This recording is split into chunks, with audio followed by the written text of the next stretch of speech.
જય લીંબાદ જય સાંઈ મહારાજ સમાજ દર્શન ચેનલમાં આપ સૌનું ફરીવાર શાનદાર સ્વાગત કરું છું. અને અત્યારે આપ માણી રહ્યા હતા સંતવાણી ડાયરાની જગતમાં જેનું ઊંચેરું ને મશહૂર બહુ પ્રખ્યાત નામ છે એવા મંજીરા વાદક. અને આમ તો મંજીરાના માણીગર કહું તો પણ ખોટું નથી. અને મારા જાણ મુજબ કદાચ આપણા સમાજમાં મંજીરા વાદક બહુ જ ગણ્યા ગાંઠ્યા છે, પણ મને બહુ ખ્યાલ નથી, બહુ ખબર નથી, અથવા હું જાણતો ના હોય. પણ આપ જોઈ રહ્યા છો મારા સ્ક્રીન ઉપર જે આ હાલ તમે મંજીરાની જે રંગત માણી, જે તમે મંગત માણી એ પેશ કરી રહ્યા છે લખતરિયા પરિવારના અને કડી બાજુના વિસદપુરા ગામના ભોલાભાઈ લખતરિયા. ખરેખર ભગવાને એનું નામ જે ભોલાભાઈ આપ્યો છે, તો ભોલાભાઈનો હું પણ થોડા સમયથી પરિચિત છું. તો ભગવાને જે નામ આપ્યું છે ભોલાભાઈ, એ અતુલ સ્ક્રીન ઉપર આપ જોઈ રહ્યા છો ભોલાભાઈ. ભોલાભાઈનું નામ આમ તો ઉલામણું નામ છે, એમનું સાચું નામ તો અતુલભાઈ છે. પણ અતુલભાઈના નામને પોરાણે મૂકી દીધું છે. અને સમાજે અથવા એમના જે સ્નેહીઓ હોય, સગા સંબંધીઓ હોય, અથવા એમના આ લાઈનમાં જે એમના હમસફર હોય, એમને એમનું નામ ભોલાભાઈ. ભોલાભાઈ એટલા માટે એમનું નામ આપ્યું છે કે ભગવાનનો ઘડેલો આ એવો ભલો ભોળો નિર્મળ એવો માણસ છે. અને ખરેખર નામ પ્રમાણે બધા જ ગુણ એનામાં ભગવાને ઠાંસીને ધર્મીને ભરી દીધા હોય એવા અમારા ભોલાભાઈ આપણા સમાજનું મંજીરાના જે એમની જે કારીગરી છે એ રજૂ કરવામાં ખરેખર અવ્વલ છે. અને બહુ પ્રશંસનીય છે અને બહુ પ્રસિદ્ધ છે. તો આમ તો એવું કહેવતમાં કહેવું છે કે ભગવાનને 16 પકવાન ને 32 જાતના પકવાનો ભગવાનને પણ પ્રિય હોય એવા જે શ્રાવણ મહિનો ચાલી રહ્યો છે એવા મારા શિવ ભગવાનને, આ કૃષ્ણ ભગવાનને, એ કોઈ પણ ભગવાનને 32 ભાતના પકવાનો ભાવતા હોય એમ અમારા ભોલાભાઈ પણ એમની રંગતમાં, એમના ડાયરાની સંગતમાં 32 જાતના મંજીરાના વાદકના અલગ અલગ એ લય અને તાલ એ પીરસી રહ્યા છે. અને ભોલાભાઈ ખરેખર મારા સમાજનું બહુ ઊંચેરું એક નામ છે, ગૌરવ છે. તો હું પણ મારી સમાજ દર્શન ચેનલ વતી આજે ભોલાભાઈનું જાત મુલાકાતનું ઇન્ટરવ્યૂ કરવાનું જે મને સૌભાગ્ય, ખરેખર સૌભાગ્ય એટલા માટે કહું છું કે આમ તો મારો કોન્સેપ્ટ હાલ હું ગુજરાતના નામાંકિત કલાકારો હોય યા શીખતા હોય યા ઉગતા કલાકારો હોય તેમની સાથે જાત મુલાકાત કરું છું. પણ સૌભાગ્ય એટલા માટે કહું છું કે ભલો ભોળો ભગવાનના માણસ એવો અમારા ભોલાભાઈ સાથે આજે મારી મુલાકાત છે. એટલા માટે હું ધન્ય કહું છું કે આવો વ્યક્તિ ખરેખર પરમાત્માએ ઘડેલો બહુ નિજાનંદી માણસ છે. તો ભોલાભાઈ, મારી ચેનલમાં આપનું શાનદાર સ્વાગત કરું છું. અને અમારા આજે વિશાળ પ્રમાણમાં આપણા દર્શક મિત્રો તમને મારી ચેનલના માધ્યમથી જોઈ રહ્યા છો. તો ભોલાભાઈ, તમને 2-4 જ પ્રશ્નો કરવાના છે, બહુ ઝાઝા પ્રશ્નો કરવાના નથી. પણ તમારો એક નાનકડો પરિચય આપણે મારા દર્શક મિત્રોને આપો કે તમારો પરિચય, તમે ક્યાંના વતની છો, તમારું એવો પરિચય, નાનકડો પરિચય તમારા શબ્દોમાં આપો એમ. હું મૂળ વતની વિતતપુરા, તળી તાલુકો, બરાબર. જિલ્લો મહેસાણા. બરાબર. વિતતપુરા ગામ છે, અહીંયા મારો જન્મ થયો હતો. બરાબર. બરાબર. પછી નાનપણથી પછી ત્યાંથી તમે અમદાવાદ આવ્યા? અહીંયા અમદાવાદ આવ્યા. અમદાવાદ કયા વિસ્તાર? પેલા પપ્પા આવ્યા, બરાબર. પછી અમે ગયા. બરાબર. એટલે પછી અહીંયા અમદાવાદના કયા વિસ્તારમાં આવ્યા? આ મહાદેવનગર વત્સલાલ. બરાબર. રમાણી ધોરણી. તમારા પપ્પા શું કામ કરે છે? પેલા વાણંદ નું કામ કરતા હતા, આપણો ધંધો. બરાબર. અને અત્યારે જમીન નું કરે છે. વાહ, સરસ સરસ સરસ. એટલે મોટા ભાઈ નોકરી કરે છે. અરે વાહ. તમે કેટલા ભાઈઓ? 2 ભાઈ 1 બેન. 2 ભાઈ. તમે મોટા કે નાના? હું નાનો. સારું. તો ભોલાભાઈ, અત્યારે તમારી ઉંમર આશરે કેટલી હશે? અત્યારે 42. 42 વર્ષ. તો ભોલાભાઈ, તમને આ મંજીરાનો શોખ, આ મંજીરાની જે તમારી સફર, તમને આ બધી કલા કોને શીખવી? ક્યાંથી તમે શીખ્યા બધું? બધી તાતે તમારા જાતે? અને તમને આવો એક શોખ થયો કે હું આ મંજીરા વગાડું એમ? એવું તો પેલા હીરા તત્વ ચીતવાતો હતો. બરાબર. હીરા મને આવડ્યા નહીં. બરાબર. ભાઈ મંજીરાનું મને રજની લાગી ગઈ. બરાબર. એટલે તમે મંજીરા અત્યારે સરસ પ્લે કરી. અત્યારે 20-25 વર્ષ 40 વર્ષ થઈ ગયા. વાહ વાહ, ક્યાં વાત છે. સરસ સરસ. આટલા 20-25 વર્ષથી તમે આ લાઈનમાં છો એમ? બહુ સરસ. તો મારા દર્શક મિત્રો, જો હું આપણા સમાજનું ભલું ભોળું પારેવા જેવું એટલા માટે આ બધા શબ્દો બોલું છું કે ભોલાભાઈનો મને છેલ્લા ઘણા સમયથી મને પરિચય છે. આપણે વિશ્વકર્મા મંદિર હોલની અંદર 6ઠ્ઠો સ્નેહ મિલન કલાકાર સમારંભ મેં રાખેલો. એ વખતે મારી પહેલી મુલાકાત ભોલાભાઈ સાથે થઈ હતી અને મેં તમને ત્યાં આમંત્રણ આપ્યું હતું. તમે આમાં અમે તમને આવો મોમેન્ટો પણ આપ્યો. તો બસ ત્યારથી મારો તમારો પરિચય છે. તો ભોલાભાઈ, ખરેખર તમારી આ કલા જે તમે ભગવાન દ્વારા તમે જે મેળવી છે એ બદલ તમને અભિનંદન.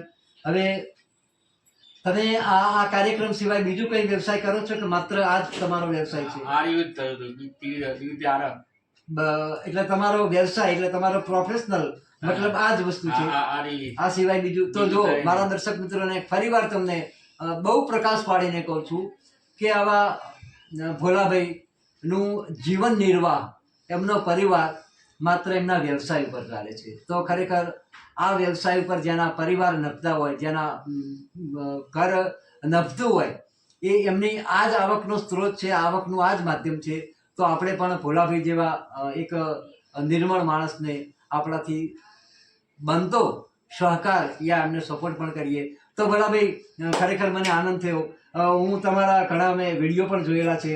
તો બીજી એક રંગત થઈ જાય મંજીરાની કે હવે આને શું કહેવાય? આને મોટા સાંજ અને આને ખરબલિયા પણ કહેવાય ને, અને કાના જોડ પણ કહેવાય. આ તમે લાવ્યા કે તમને કઈથી પ્રેઝન્ટ આવી છે? કોઈને મહેશ બી લાયા હતા. બરાબર. કમદી હે મેં પ્રોગ્રામ ટીના બી આજુ લાયા હતા, મેં લઈ લીધા. એટલે અચ્છા, એટલે તમને કોઈને ભાઈ પૈસા આપી દીધા, પેટમાં આપ્યા તમને? આજે લેવા જવાનું નાના મંજીરા. અને આને શું કહેવાય? મંજીરા કહેવાય. તો જો મારા દર્શક મિત્રો, ભોલાભાઈ નું આ એમનું રોજગારીનું સાધન. ખરેખર આ જ્યારે હું તમને બતાવી રહ્યો છું ત્યારે તમને મને દરેકને આપણે એમના ઉપર લાગણીનો એક ઊંચો અહોભાવ થવો જોઈએ. આ પણ એમનું ઇન્સ્ટ્રુમેન્ટ છે, સંગીતનું સાધન છે. ભોલાભાઈને કુદરતે એક થોડી તકલીફ આપી છે કે એમની જીભ થોડી પકડાય છે. અને ખરેખર કહેવતમાં કહ્યું છે કે તોતડું બોલે એ તો ભગવાનનો પ્યારો હોય, પણ તોછડું બોલે એ ભગવાનનો ગુનેગાર હોય. તો ભોલાભાઈને થોડી બોલવામાં થોડી ભગવાને થોડી કંઈક ખામી કંઈક ખોટ મૂકી હશે, પણ ભગવાનનો વારો છે. તો ભોલાભાઈ તમારી જે આ કારીગરી છે, તમે આ બધું પ્લે કરો છો, ખરેખર મારા દર્શક મિત્રોને ખૂબ ખૂબ આજે તમે આનંદ કરાવી દીધો, મોજ કરાવી દીધી. પણ હજુ પણ મારી એવી ઈચ્છા છે કે તમે સિટિંગ પ્લે ના કરશો, તમે સ્ટેન્ડિંગ પ્લે કરો. સ્ટેન્ડિંગ પ્લે એટલે તમે અહીંયા હું મારા જે સાથી મિત્રો છે, જે આપણો સ્ટાફ છે, એ સંગીત પીરસી રહ્યા છે, ભજન પીરસી રહ્યા છે. અને એમાં તમારી જે આગવી શૈલીઓ છે, તમને જેટલી આવડત છે, એ બધી જ મારા દર્શક મિત્રોને આજે ભરપૂર મોજ કરાવી દો, એવી હું પણ એક તમારા પાસે નાની અરજ કરું છું. તમે તૈયાર છો ને? Thank you, welcome. Bye.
Yeah.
તો મિત્રો આપ માણી રહ્યા હતા ભોલાભાઈ લખતરિયા અને મંજીરા વાદકમાં અવ્વલ અત્યારે ખૂબ જ મોખરે છે ભોલાભાઈ.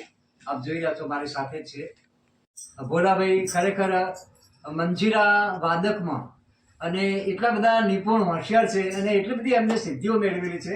આમ તો ભોલાભાઈને થોડી બોલવામાં તકલીફ છે, પણ એમના વતી હું કહું છું કે ભોલાભાઈએ ગુજરાતના લગભગ નામાંકિત કલાકારોના ડાયરાના પ્રોગ્રામમાં એમને આ મંજીરા વાદક તરીકે પરફોર્મન્સ કરેલું છે. ભોલાભાઈને કોઈ પણ કલાકાર લગભગ નહીં ઓળખતા હોય એવું નહીં બન્યું હોય. લગભગ મોટા ભાગના નામાંકિત કલાકારો સાથે એમને પરફોર્મન્સ કરેલું છે અને આપણા સમાજના ઘણા કલાકારોના સાથે પણ એમને કામ કર્યું છે અને ઘણા એમને પણ ઓળખે છે. અને એક અહોભાવથી એમને આપણા સમાજના કલાકારો પણ એમને એમના પ્રોગ્રામ્સમાં માની લો કે કોઈ વર્ષાબેન લખતરિયા છે કે આપણા સમાજના ઘણા નામાંકિત કલાકારો એમને એમના પ્રોગ્રામ્સમાં લઈ જતા હોય છે.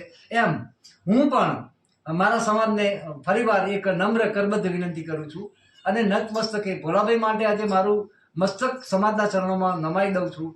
એટલા માટે કે ભોલાભાઈને કોઈ પણ આપણા સમાજના પ્રોગ્રામ્સમાં, કાર્યક્રમમાં કે આ સંતવાણીના પ્રોગ્રામમાં મંજીરા વાદક તરીકે જરૂર પડતી હોય તો અન્ય કલાકારોને નહીં બોલાવતા આપણા ભોલાભાઈને આમંત્રિત કરજો. ભોલાભાઈ આવશે અને તમને બધાને જેટલું ઓડિયન્સ હશે એને મોજ કરાવી દેશે એવા મારા ભોલાભાઈને ચોક્કસ બોલાવજો. ભોલાભાઈને કોન્ટેક્ટ કરવા માટે એમનો સ્ક્રીન નંબર હું મારા સ્ક્રીન ઉપર મૂકું છું. આ નંબર ઉપર કોન્ટેક્ટ કરજો. ભોલાભાઈ ચોક્કસ તમારા પ્રોગ્રામમાં આવશે. અંતમાં આપ સૌનો રમણભાઈ લીંબાચિયા, સમાજ દર્શન ચેનલ. જય માતાજી, જય માતાજી. ભોલાભાઈ ખરેખર આજે તમે બહુ સરસ પરફોર્મન્સ રજૂ કર્યું. આપણા દર્શક મિત્રોને તમે ઘણા ખુશ કરી દીધા. તો ભોલાભાઈ સમાજ દર્શન ચેનલના આજે અમે તમારા ત્યાં જાત મુલાકાત કરી છે. તો આજે તમારો અહોભાવ, તમારો આનંદ અથવા આ સમાજ દર્શન ચેનલ વિશે તમારે કંઈ બે શબ્દો કહેવા હોય તો તમે કહી શકો છો. આપણા દર્શક મિત્રોને તમારો પણ એક અવાજ સંભળાવો. તમે કહી શકો છો, બોલો. સમાજ દર્શન ચેનલ તમારું આજે ઇન્ટરવ્યુ કર્યું એવું તમને કેવું લાગે છે? સમાજ દર્શનનું કાર્ય કેવું લાગે છે? કાર્ય તો સારું લાગે છે. બરાબર. બહુ વ્યવસ્થિત છે. બરાબર બરાબર બરાબર. ચેનલને સબસ્ક્રાઇબ કરજો. ચેનલને સબસ્ક્રાઇબ કરજો, હા, બરાબર બરાબર એવું લાઈક કરજો. બરાબર. લાઈક અને કરજો. આપણા સમાજને તમે આપણા નવા કલાકારોને તમે શું કહેવા માંગો છો કંઈક બધા કલાકારોને કે મિત્રોને કંઈક? બધાને એકતા રાખો અને સારી બધાની રીતે એકતા રાખો, સારી રીતે રહો. સબસ્ક્રાઇબ કરો. બરાબર બરાબર. તો ભોલાભાઈ એક માતાજીની જય થઈ જાય તમારા મુખેથી. બોલો લીંબજમાં. બોલો લીંબોત માતથી, જય. ખોડિયારમાં. બોલો તોડિયાર માતથી, બુદ્ધવાની બોલો બુદ્ધવાની. બોલો ભૂત ભવાની માતથી. જય. જય માતાજી.